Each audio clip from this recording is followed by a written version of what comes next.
Howdy do to you. It's time to continue our series here on mastering the entire guitar fretboard, using scales that you can then turn into guitar riffs and guitar solos and stuff, all based on the positions of the major scale according to the guitar and its fretboard. Today, we venture from position 3 to position 4, with some pretty cool exercises to really drill it in that brain. So let's do it.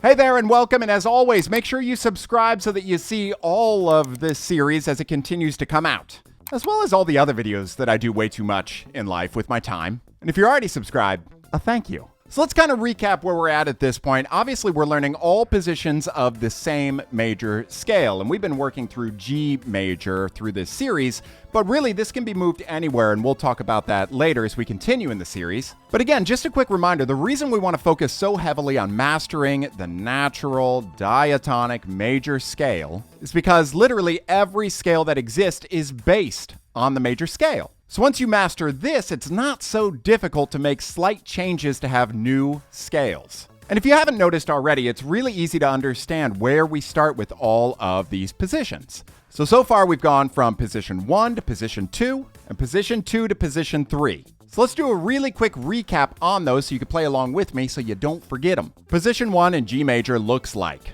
3-5-7, 3-5-7, 4-5-7, 4-5-7, 5-7-8, 5-7-8.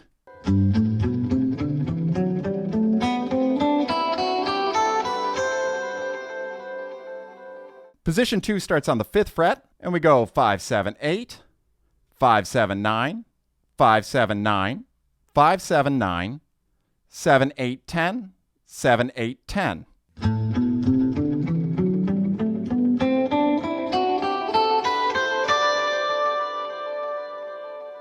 Position 3, the last one we learned, this is the one I really want you to focus on today because we're going to talk about transitioning from the 3rd position into the 4th position. 7-8-10, 7-9-10, 7-9-10, 7-9-11, 8-10-12, 8-10-12.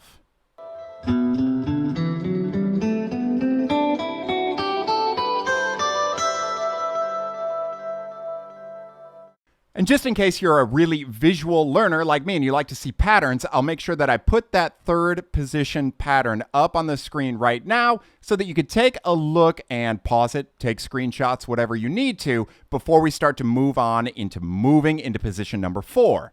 So if we remember, one of the easiest ways to understand where you start your next position is by remembering the previous position. So in position 3, we went from 7 to 8 to 10. So it's really easy to know where we start the next position. It's just the second note in the previous position. So again, we went 7, 8, 10. So position 4 is going to start on the 8th fret. And knowing that, again, if you're visual, I'll go ahead and put the 4th position pattern on the screen right now so that you can pause it, take a screenshot, play through it, whatever you wish. Otherwise, you and I will go through it together right now. Low E string, 8, 10, 12. On the A, we go 9, 10, 12. On the D, we go 9, 10, 12. On the G, we're going to go 9, 11, 12. On the B, we will go 10, 12, 13. And on your high E, we will go 10, 12, 14.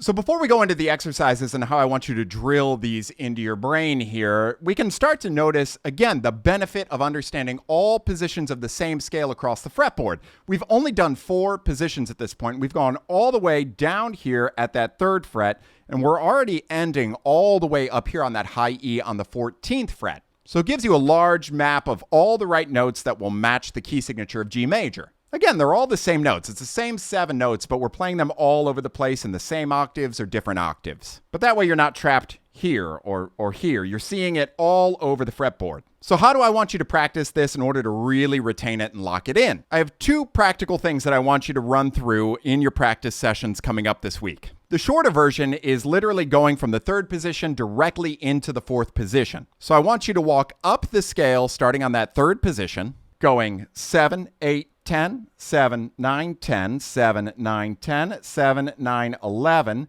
8, 10, 12, 8, 10, 12. And when you hit that last note, don't stop. Keep with the same rhythm, eighth notes, quarter notes, 16th notes, whatever you're playing. And I simply want you to move your pinky up to the 14th fret. Because at this point, we're at that last note of the new position, the fourth position. And I want you to come backwards in the fourth position.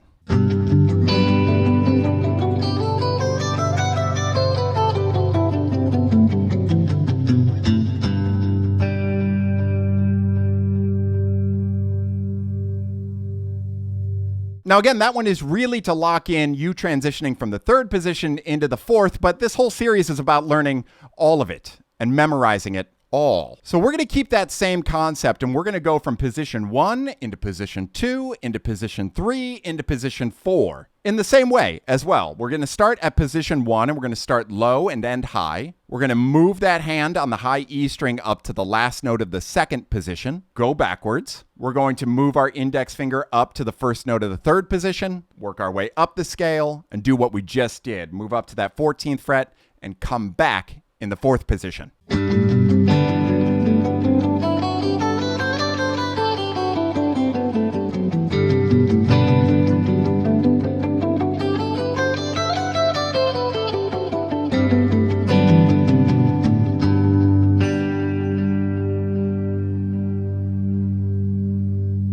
And just like that, you literally are already playing through 4 entire positions out of only 7. So we're more than halfway through understanding all of the notes on the fretboard in one scale or one key. Next week, obviously, we'll start moving from position 4 to 5. But for this week, I really want you to just sit there and practice with a metronome, going through evenly and connecting the dots. That way you are ready for the next one. And speaking of the next one, make sure that you subscribe and you like the video and you comment any questions you have so that I can bring those to the next video. And until then, I can't wait to see you in here. Well, I guess you see me in here next time.